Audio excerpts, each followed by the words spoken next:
Brussels! How are we feeling? I'd like to say and welcome everybody to the first Climate Action March and Day of 2019. There will be many more moments this year, and I hope we can get our friends, our family, our colleagues, so we can increase the amount of people we see here today. This is a fabulous turnout. Let's make some noise for ourselves.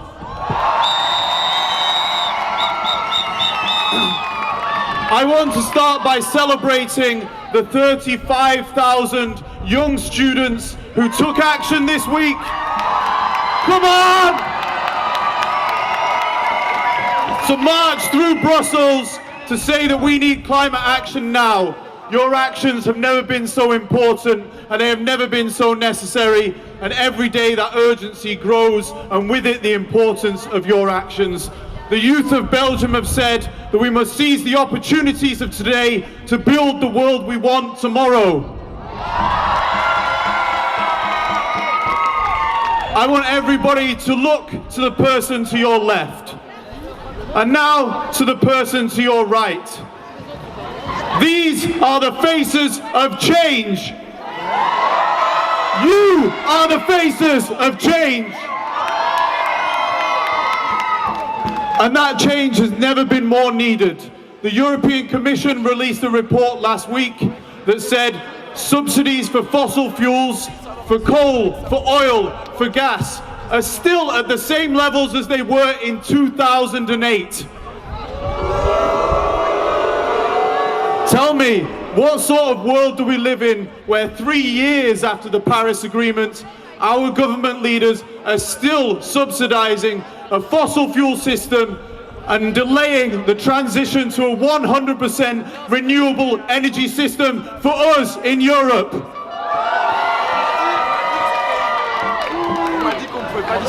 The IPCC report has given us 12 years to make that urgent action we need. Where will we be in 12 years? I hope we will be somewhere better, but we have to think that maybe we will not. We should be fearful that we cannot make those changes.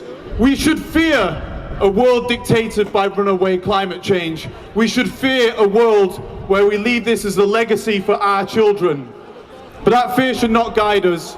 It should be balanced by a belief that we can change it, that you can be that change.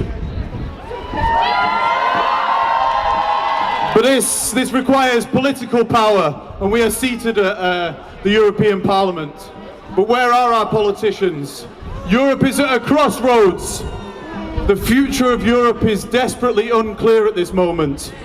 There is a possibility that we won't achieve the change we need to see the sustainable, ecologically balanced society that we wish to see across Europe.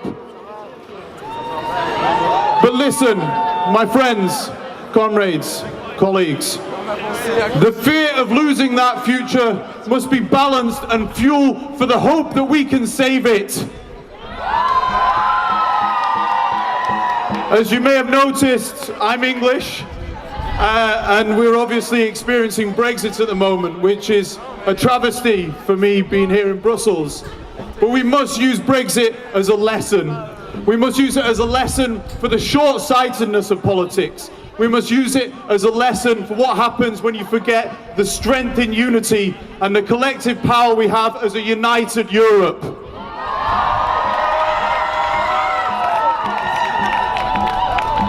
I know I'm running over time, and my apologies, but I call on all of you over the next months before the European elections in May to speak to your friends, speak to your colleagues, speak to your family, and look for those political leaders who will stand next to us, side by side, and say, enough is enough.